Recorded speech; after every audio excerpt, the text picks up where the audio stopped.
Hello friends, I am Yogendra and you are watching your own YouTube channel Commerce Mantra by Yogendra sir. Students, in previous video we were talking about journal entries without GST and GST. Today we are going to discuss some journal entries with special cases and how to treat GST in journal entries. हम GST को general entry में किस तरह से treat करेंगे ये आज हम सीखने वाले हैं। स्टूडेंट्स, समझने के लिए हम जीएसटी को इस तरह से चार पार्ट में बांट सकते हैं। पहला, transaction on which no GST. कुछ ऐसी ट्रांजैक्शन होती हैं जिस पर जीएसटी लगता ही नहीं है। कुछ ऐसी ट्रांजैक्शन होती हैं जिन पर जीएसटी लगता है, जिसे हम इनपुट जीएसटी के रूप में देखते हैं। कुछ ऐसी ट्रांजैक्शन होती हैं जिन पर जीएसटी चार्ज किया जाता है, उन ट्रांजैक्शंस को समझेंगे। अदर्स और बाकी बची हुई जो कैटेगरी है वो मैंने 4 कैटेगरी में यहां पर डाल दी है। स्टूडेंट्स, जब हम बात करते हैं इन सारे केसेस की, तो सबसे पहले transactions on which no GST, ऐसी कौन सी ट्रांजैक्शंस हैं? तो students, there is a list of this type of transactions. बहुत सारी ट्रांजैक्शंस हैं, जैसे मैंने कुछ एग्जांपल्स यहां पर लिखे हुए हैं। Capital introduce, wages, salaries paid. अगर हम कैपिटल इंट्रोड्यूस करते हैं तो बिजनेस में क्या एंट्री करते हैं? Cash account debit to capital account, same यही करेंगे। यहां इसमें जीएसटी का कोई लेना देना नहीं है। जीएसटी एक टैक्स है। हमने अपने बिजनेस शुरू किया, बिजनेस में पैसा लगाया, इसमें गवर्नमेंट कहां से जीएसटी हमसे लेगी? No GST will be there, no GST treatment will be there. तो हम कैपिटल इंट्रोड्यूस के केस में हमने वेजेस पेमेंट किया अपने मजदूरों को, हमने सैलरीज दी, तो उस केस में भी यहां कहां जीएसटी का नंबर आएगा? क्यों? क्योंकि जीएसटी नहीं, वो हमें सेवाएं दे रहे हैं, हम उनको उनकी सैलरीज पेमेंट कर रहे हैं। इंटरेस्ट पेड, रिसीव्ड एक्सेट्रा, इन सब केसेस में भी हमें कोई जीएसटी की ट्रांजैक्शन नहीं करनी होती है, कोई जीएसटी का पेमेंट नहीं करना होता है। हमारा दूसरा कैटेगरी है transactions on which GST is paid, input GST के रूप में। जब हम जीएसटी पेड करने की बात करते हैं, जीएसटी पे करने की बात करेंगे, तो इसका मतलब हम इनपुट जीएसटी की बात करेंगे।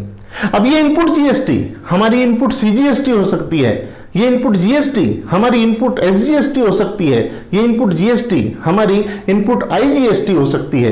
ये डिपेंड करेगा इस बात पर कि हमारी जो सप्लाई है वो कौन सी है। अगर हमारी सप्लाई इंटर स्टेट है तो हम आईजीएसटी की बात करेंगे। अगर हमारी सप्लाई इंट्रा स्टेट है, ये मैं अपनी प्रीवियस वीडियोस में बता चुका हूं, अगर हमारी सप्लाई इंट्रा स्टेट है तब हम सीजीएसटी और एसजीएसटी दोनों को एक साथ अप्लाई करेंगे। ठीक है, तो जब हम यहां ट्रांजैक्शंस उनको पढ़ते हैं जहां जीएसटी पे किया जाता है, तो पे करने का मतलब हम इनपुट जीएसटी की बात कर रहे होंगे, वो हो कोई सा भी। जब हम बात करते हैं इनपुट जीएसटी, तो ये कौन सी ट्रांजैक्शंस होती हैं जिन पर हमें जीएसटी पे करना पड़ता है? तो स्टूडेंट्स, जब हम कोई चीज परचेज करते हैं, अब वो हमारी एसेट के रूप में हो सकती है, वो हमारी गुड्स के रूप में हो सकती है, लेकिन जब हम परचेज करेंगे तो परचेज करने पर, गुड्स परचेज करने पर या एसेट परचेज करने पर हम उस जीएसटी को पे करेंगे। मैंने एक एग्जांपल के तौर पर यहां लिखा है, जैसे goods purchased for rupees 1 lakh, 1 lakh रुपए का हमने गुड्स परचेज किया, तो हम नॉर्मल में एंट्री क्या करते हैं अगर जीएसटी ना होती यहां? Purchase account debit to cash account. लेकिन हमें यहां चूंकि जीएसटी भी पेमेंट करना है, तो जीएसटी हमें रेट दे रखा है, जीएसटी 12% है। अब हमें और कोई इंफॉर्मेशन दे नहीं रखी है, तो इसका मतलब ये कौन सी ट्रांजैक्शन होगी? Intra state. अगर किसी वजह से ये इंटर स्टेट होगी तो डेफिनेटली आपको क्वेश्चन में देंगे वो।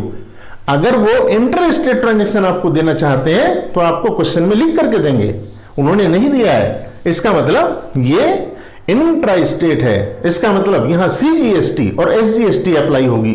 जब हम सीजीएसटी और एसजीएसटी को अप्लाई करने की बात करते हैं, लेकिन रेट तो हमें एक ही दे रखा है 12%, 12% का रेट है जी, 12% कैसे, इसको कैसे फिर बाइफरकेट करें? ये सीजीएसटी है, एसजीएसटी है?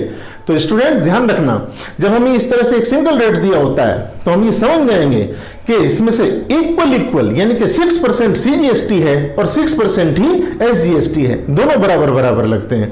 तो मैंने यहां इस एंट्री को किया है, करके दिखाया है कि purchase account debit, input CGST account debit, input IGST account debit. अब यहां अमाउंट आप देखिए, amount 1 lakh rupees purchase account, input CGST account 6,000 rupees, input IGST account 6,000 rupees और कैश और बैंक 1,12,000, यानी कि we have to pay 1,12,000 rupees, 6,000 for SGST, 6,000 for CGST and 1 lakh rupees as purchase. I think मेरी बात आपके समझ में आ गई है। हम इसकी जगह अगर कोई एसेट परचेज करते, सपोज करिए हमने फर्नीचर परचेज किया, 1 लाख रुपीज का फर्नीचर परचेज किया, तो उस कंडीशन में हम नॉर्मल एंट्री क्या करते? Purchase account, furniture account debit to cash account, यही करते। लेकिन अगर केस जीएसटी का है, we have to pay GST. अब फिर से डिपेंड करेगा कि ये इंट्रा है या इंटर है। अगर इंटर स्टेट सप्लाई है तो उस कंडीशन में आईजीएसटी, सपोज करिए हमने फर्नीचर, एक यूपी वाले बंदे ने दिल्ली वाले बंदे से फर्नीचर परचेज किया है, तो अब कौन से वाली जीएसटी लगेगी? ऑफ कोर्स आईजीएसटी लगेगी। एंट्री क्या हो जाएगी? जर्नल एंट्री क्या होगी? तो जनरल एंट्री सीधी furniture account debit, input IGST account debit to cash account. I think मेरी बात समझ में आ गई है। तो जब हम बात करते हैं जीएसटी की, जिन ट्रांजैक्शंस पर जीएसटी लगता है, हमें पे करना पड़ता है, हम उनकी बात कर रहे हैं। अगर किसी वजह से मैं तीसरी कैटेगरी की बात करूं तो थर्ड कैटेगरी में क्या है? Transactions on which GST is charge. GST जिन पर चार्ज की जाती है, यानी कि हम कलेक्ट करते हैं कस्टमर से। तो जब हम कुछ सेल करते हैं या हमारी कोई इनकम का रूप होती है तो वहां पर ये जीएसटी पिक्चर में आती है। सेम केस रहेगा, अगर ये इंटर स्टेट है तो आईजीएसटी की हम बात करेंगे, अगर ये इंट्रा स्टेट है तो हम सीजीएसटी एंड एसजीएसटी की बात करेंगे। स्टूडेंट्स, इतना जरूर है कि जब हम कोई माल परचेज करते हैं तो हम इनपुट जीएसटी को डेबिट करते हैं, लेकिन जब हम कोई माल सेल करते हैं तो यही चीज हम आउटपुट जीएसटी के रूप में देखते हैं। तो यहां पर मैंने एक एग्जांपल के तौर पर लिखा है और फिर मैंने लिख दिया है कि here output GST, we will talk about output GST here. Suppose करिए आपने 1 लाख रुपए के गुड्स सेल किए हैं, परचेज नहीं किए हैं, सेल किए हैं। नॉर्मल एंट्री आपकी क्या बनती? Cash account debit to sale account. Of course सही बताया, यही बनती, लेकिन सही सोच रहे हैं आप, यही बनती, लेकिन अब जीएसटी की बात हो गई है। तो हम जीएसटी कौन सी मान लें? सपोज करिए हमने दिल्ली वाले व्यक्ति को माल बेच दिया है, सप्लाई हमारी इंटर स्टेट है, तो cash account debit to sale account and to output GST. कौन से वाली? आईजीएसटी। आई थिंक मेरी बात समझ में आ गई है। जब भी हम जीएसटी की बात करते हैं तो जीएसटी सीजीएसटी के रूप में हो सकती है, एसजीएसटी के रूप में हो सकती है, आईजीएसटी के रूप में हो सकती है। हमें ये नहीं भूलना चाहिए कि जीएसटी कौन सी होगी, ये डिपेंड सप्लाई पे करता है। अगर सप्लाई इंटर स्टेट है तो उस कंडीशन में हम कहते हैं कि ये आईजीएसटी वाली बात है। अगर इंट्रा स्टेट है तो दो एक साथ लगेंगी, सीजीएसटी एसजीएसटी।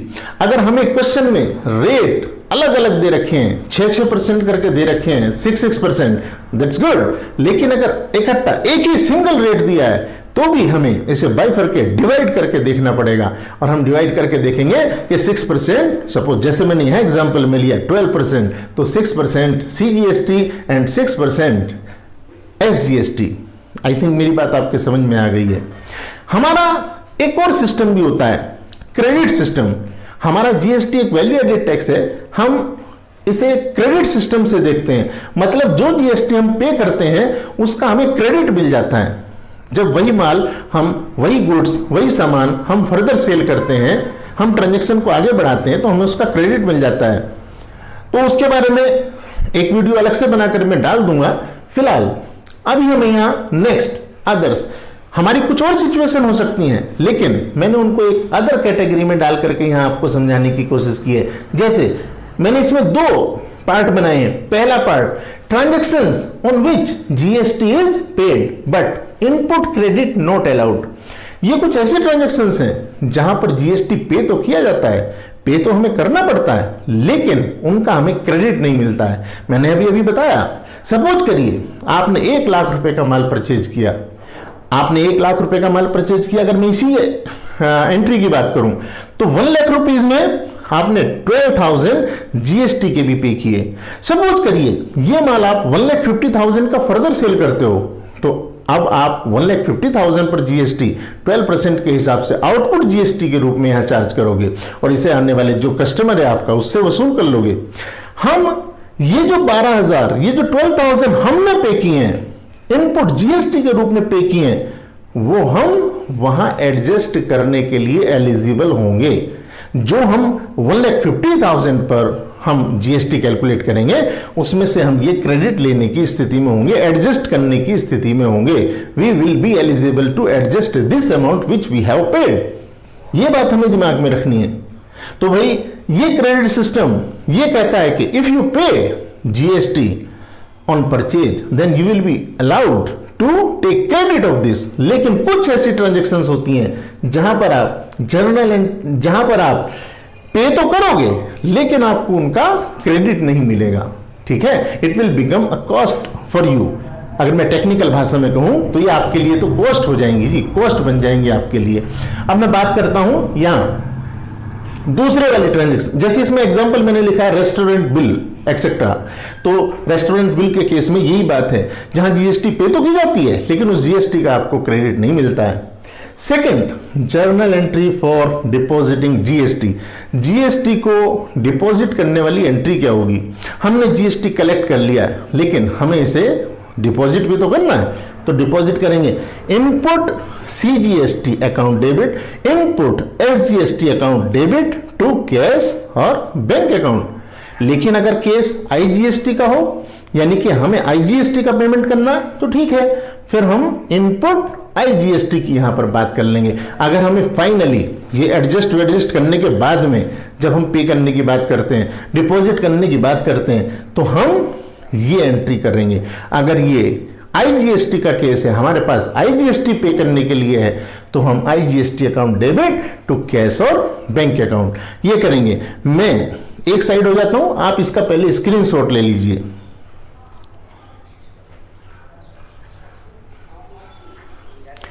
आई थिंक आपने इसका स्क्रीनशॉट ले लिया होगा।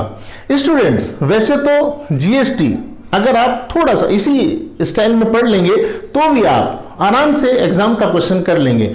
वैसे जीएसटी का बहुत बड़ा सा एक स्पान है, मतलब इसका बहुत बड़ा सा क्षेत्र है।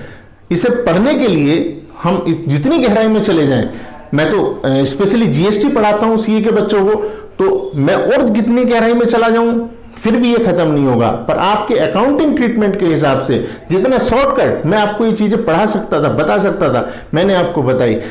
दोस्तों, अगर आप इस चैनल पर नए हैं तो आप इस चैनल को सब्सक्राइब कीजिए, जिससे आपको इस तरह की वीडियोस मिलती रहें, सबसे पहले मिलती रहें। स्टूडेंट्स, आप लोग इस वीडियो को लाइक कीजिए, शेयर कीजिए, and please be a part of this commerce mantra by Yogendra sir family. Thank you very much.